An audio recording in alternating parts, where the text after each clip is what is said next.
Bonjour. Salut. Salut. Eh ouais. Bah oui. Bah oui. Bah oui. Ah, sorti. C'est un village. C'est ah bah oui. Sorti après 10 cafés. Après des cafés, une grande famille. N'est-ce pas? Hein? Est-ce qu'on like parce qu'on aime vraiment et est-ce qu'on follow parce qu'on suit vraiment? C'est une vraie question. Ouais. C'est une vraie question. Je pense qu'il y a une. Oui, on like parce qu'on apprécie, évidemment. Après, parler d'amour, c'est peut-être un peu compliqué. Là, c'est la table ronde du moment qui C'est même pas me love, suit. hein. C'est pas love, c'est like. Pas I love. Néanmoins, I like. c'est qu'est-ce qui se passe dans cette relation. Donc, donc, tout l'intérêt, c'est l'enjeu, c'est le contenu, c'est la relation, la qualité de la discussion.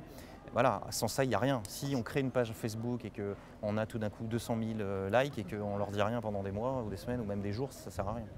En gros, c'est j'ai ma vie, mes repères et j'ai l'histoire des autres. Donc il n'y a jamais un like qui est qualitatif selon vous ou c'est rare?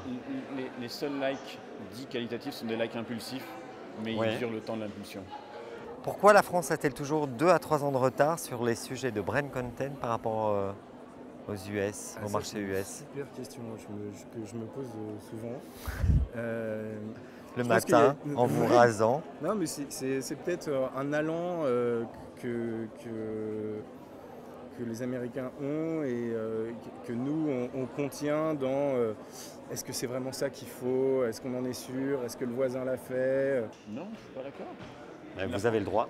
Elle est ni en retard ni en avance, elle a un autre rythme parce qu'il se trouve qu'en France, on a des Français, qu'aux États-Unis, il y a des Américains, qu'au Chili, il y a des Chiliens et que chacun a sa façon, Qu'en Belgique, il y a des Belges. il paraît, et que chacun a donc à sa façon de consommer le contenu.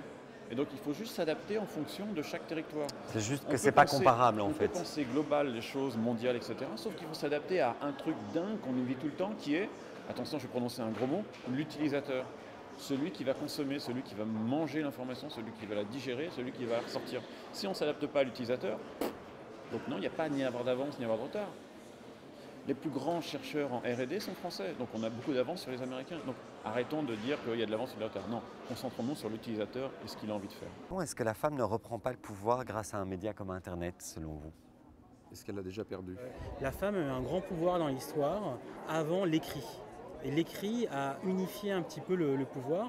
Et cette émergence de la vidéo, cette émergence de l'image, pour moi, redonne le pouvoir que les femmes ont eu depuis l'Antiquité et qu'elles ont perdu en gros pendant cette grande séquence qui a été marquée par la force de l'écrit. Si je vous suis, c'est pas une évolution, c'est un retour en quelque sorte.